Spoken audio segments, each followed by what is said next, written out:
Silicon ಸಿಟಿಯಲ್ಲಿ ಮತ್ತೆ ಬುಲ್ಡೋಸರ್ಗಳು ಗರ್ಜನೆ ಮಾಡಿದೆ. ನಾಗರಬಾವಿಯ ಬಳಿ ಒತ್ತುವರಿ ತೆರವು ಕಾರ್ಯಾಚರಣೆ ಸಾಗ್ತಾ ಇದೆ.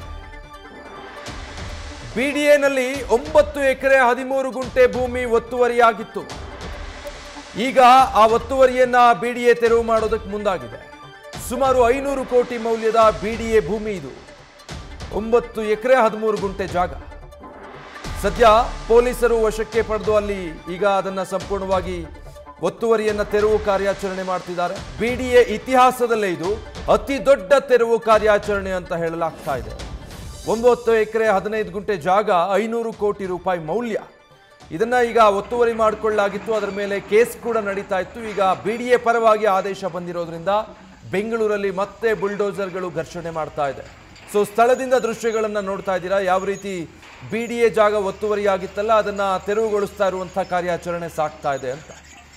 78-129 ಸರ್ವೆ ನಂಬರ್ ಹೊಂದಿರುವಂತಹ ಬಿಡಿಎ ಕಾಂಪ್ಲೆಕ್ಸ್ನಲ್ಲಿ 1970ರಲ್ಲಿ ಈ ಭೂಮಿಯನ್ನ ಬಿಡಿಎ ತನ್ನ ಸುಪರ್ದಿಗೆ ಪಡೆದುಕೊಂಡಿರುತ್ತೆ. ಬಟ್ ಇದನ್ನು ಒತ್ತುವರಿ ಮಾಡಿಕೊಳ್ಳಲಾಗಿರುತ್ತೆ. ಸರ್ವೆ ನಂಬರ್ 78ರ ಭೂಮಿ, ಅದರ ಮಾಲೀಕ ಹಾಗೂ ಬಿಡಿಎ ನಡುವೆ ಇದಕ್ಕೆ ಸಂಬಂಧಪಟ್ಟ ಹಾಗೆ ವ್ಯಾಜ್ಯ ಸೃಷ್ಟಿಯಾಗಿರುತ್ತೆ. ಬಿಡಿಎ ಜಾಗವನ್ನು ಆಕ್ರಮಿಸಿಕೊಂಡು ಸಾಕಷ್ಟು ವ್ಯಾಪಾರಿಗಳು ಈ ಜಾಗದಲ್ಲಿ ಅಂಗಡಿ ಮಳಿಗೆಗಳನ್ನೆಲ್ಲ ಹಾಕ್ಕೊಂಡಿರ್ತಾರೆ. ಈ ವ್ಯಾಜ್ಯ ಕೋರ್ಟಿಗೆ ಹೋಗುತ್ತೆ. ಕೋರ್ಟ್ನಲ್ಲಿ ವಾದ ವಿವಾದದ ನಂತರ ಒತ್ತುವರಿ ಪ್ರಕರಣಕ್ಕೆ ಸಂಬಂಧಪಟ್ಟ ಹಾಗೆ ಆದೇಶ ಬಂದಿದೆ. ಸದ್ಯ ಪ್ರಕರಣದಲ್ಲಿ ಬಿಡಿಎ ಪರವಾಗಿ ಹೈಕೋರ್ಟ್ ತೀರ್ಪು ನೀಡಿದೆ. ಹೈಕೋರ್ಟ್ ತೀರ್ಪಿನ ಮೇಲೆ ಈಗ ಭೂಮಿ ಒತ್ತುವರಿಯನ್ನು ತೆರವು ಮಾಡಲಾಗ್ತಾ ಇದೆ. ಪೊಲೀಸರ ರಕ್ಷಣೆಯಲ್ಲಿ ಸಂಪೂರ್ಣ ಅಲ್ಲಿ ಏನು ಅಕ್ರಮವಾಗಿ ಕಟ್ಟಿದ್ದಂಥ ಕಟ್ಟಡಗಳನ್ನು ನೆಲಸಮಗೊಳಿಸಲಾಗ್ತಾ ಇದೆ. ಡೀಟೇಲ್ಸ್ ಕೊಡ್ತಾರೆ ಪ್ರಗತಿ. ಬಿಡಿಎ ಒತ್ತುವರಿ ಕಾರ್ಯಾಚರಣೆ ಇತಿಹಾಸದಲ್ಲೇ ಅತಿ ದೊಡ್ಡ ಒತ್ತುವರಿ ತೆರವು ಕಾರ್ಯ ಅಂತ ಹೇಳಲಾಗ್ತಾ ಇದೆ. ಏನಿತ್ತು ಸ್ಥಳದಲ್ಲಿ, ಯಾವ ರೀತಿ ಆಗ್ತಾ ಇದೆ ಒತ್ತುವರಿ ತೆರವು ಕಾರ್ಯಾಚರಣೆ?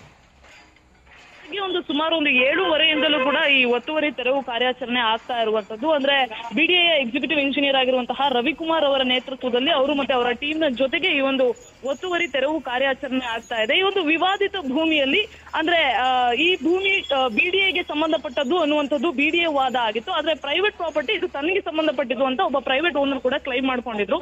ಬಟ್ ಇದು ಕೋರ್ಟ್ ನಲ್ಲಿ ಇದ್ದಂತಹ ವಿಚಾರ ಆಗಿತ್ತು. ಸದ್ಯ ಈಗ ಕೋರ್ಟ್ ನಲ್ಲಿ ಬಿಡಿಎ ಪರ ನ್ಯಾಯ ಸಿಕ್ಕಿರೋದ್ರಿಂದ, ಬಿಡಿಎ ಪರವಾಗಿ ಈ ಜಾಗ ಆಗಿರೋದ್ರಿಂದ ಸರ್ವೆ ನಂಬರ್ 78ರಲ್ಲಿ ಸುಮಾರು 500 ಕೋಟಿ ವರ್ತ್ ಬೆಲೆ ಬಾಳುವಂತಹ ಒಂದು ಜಾಗ ಇದು. ಸೊ ಇಲ್ಲಿ ಸುಮಾರು ಒಂದು 70ಕ್ಕೂ ಅಧಿಕ ಅಂಗಡಿಗಳನ್ನ ಹಾಕೊಂಡಿದ್ರು. ಈ ಎಲ್ಲ ಅಂಗಡಿಗಳಿಗೂ ಕೂಡ ಕಳೆದ 1 ವಾರದ ಮುಂಚೆಯೇ ನಾವು ನೋಟಿಸ್ ಕೊಟ್ಟಿದ್ವಿ ಅನ್ನುವಂಥದ್ದು ಬಿಡಿಎ ಅಧಿಕಾರಿಗಳು ಹೇಳ್ತಾ ಇರುವಂತಹ ಮಾತು. ಆದ್ರೆ ಇಲ್ಲಿ ಬಂದಂತಹ ಸಂದರ್ಭದಲ್ಲಿ, ಸ್ಥಳದಲ್ಲಿ ವ್ಯಾಪಾರಿಗಳ ಹತ್ರ ಮಾತಾಡಿಸುವಂತಹ ಸಂದರ್ಭದಲ್ಲಿ ಅವ್ರು ಹೇಳ್ತಾ ಇರುವಂತದ್ದು ಏನಂದ್ರೆ, ಯಾವುದೇ ರೀತಿಯಾದಂತಹ ಇನ್ಫಾರ್ಮೇಶನ್ ನಮಗಿಲ್ಲ.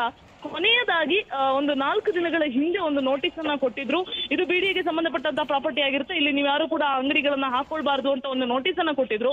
ನಿಮ್ಮ ಸಂಬಂಧಪಟ್ಟಂತಹ ವಸ್ತುಗಳು ಏನಿರುತ್ತೆ ಅದನ್ನ ಖಾಲಿ ಮಾಡ್ಬೇಕು ಅಂತ ಒಂದು ನೋಟಿಸ್ ಅನ್ನ ಕೊಟ್ಟಿದ್ರು. ಆ ನೋಟಿಸ್ ಅಲ್ಲಿ 7 ದಿನದ ಒಳಗಡೆ ನಾವು ಖಾಲಿ ಮಾಡ್ತೀವಿ, ಅಂದ್ರೆ ನೀವು ವೆಕೇಟ್ ಮಾಡ್ಬೇಕು ಅನ್ನುವಂತಹ ಒಂದು ನೋಟಿಸ್ ಕೊಟ್ಟಿದ್ರು.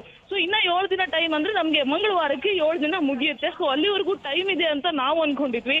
ಆದ್ರೆ ಇವತ್ತು ಏಕಾಏಕಿಯಾಗಿ ಬಂದು ಬಿಡಿಎ ಅಧಿಕಾರಿಗಳು ಏನು ನಮ್ಮನ್ನೆಲ್ಲ ವೆಕೆಟ್ ಮಾಡುವಂತಹ ಕೆಲಸವನ್ನ ಮಾಡ್ತಾ ಇದ್ದಾರೆ. ಬೆಳ್ಳಂಬೆಳಿಗ್ಗೆ JCB ಕಾರ್ಯಾಚರಣೆಯನ್ನ ಮಾಡ್ತಾ ಇದೆ. ಇದರಿಂದ ಸಾಕಷ್ಟು ಲಾಸ್ ಕೂಡ ನಮ್ಗೆ ಆಗ್ತಾ ಇದೆ. ಯಾಕಂದ್ರೆ ಅವರು ಹಾಕೊಂಡಿದ್ದಂತಹ ಗುಡ್ವಿಲ್ಗಳನ್ನೆಲ್ಲವನ್ನು ಕೂಡ ಇವರು ವೆಕೆಟ್ ಮಾಡ್ತಾ ಇರೋದ್ರಿಂದ ಇದು ಸಿಕ್ಕಾಪಟ್ಟೆ ಸಮಸ್ಯೆ ಆಗ್ತಾ ಇದೆ. ಸೊ ನಾವು ನೆಕ್ಸ್ಟ್ ಎಲ್ಲಿ ಬದುಕನ್ನ ಕಟ್ಕೊಳ್ಬೇಕು ನಮಗೆ ಗೊತ್ತಿಲ್ಲ. ಇದು ನಮ್ಮ ಓನರ್ ಮತ್ತೆ ಬಿಡಿಎ ಅಧಿಕಾರಿಗಳ ನಡುವೆ ಇದ್ದಂತಹ ಜಟಾಪಟಿ. ಇದ್ರ ಬಗ್ಗೆ ನಮ್ಗೆ ಯಾವುದೇ ರೀತಿಯಾದಂತಹ ಮಾಹಿತಿ ಕೂಡ ಇರಲಿಲ್ಲ.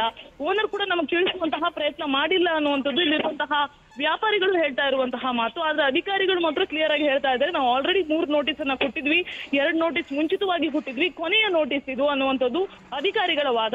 ಆದ್ರೆ ಇಲ್ಲಿರುವಂತಹ ಪಬ್ಲಿಕ್ ಹೇಳ್ತಾ ಇರುವಂತದ್ದು ಕೂಡ ಅಷ್ಟೇ, ಕೊನೆ ಪಕ್ಷ ಒಂದು ಅನೌನ್ಸ್ಮೆಂಟ್ ಆದ್ರೂ ಮಾಡ್ಬೇಕಾಗಿತ್ತು, ಆ ಕೆಲಸವನ್ನು ಕೂಡ ಅಧಿಕಾರಿಗಳು ಮಾಡಿಲ್ಲ ಅನ್ನುವಂಥದ್ದು ಇಲ್ಲಿರುವಂತಹ ಜನರು ಹೇಳ್ತಾ ಇರುವಂತಹ ಮಾತು. Vijay, thank you Pragati. News first, ನಿರ್ಭೀತಿಯಿಂದ ನಿಮ್ಮ ಪರವಾಗಿ.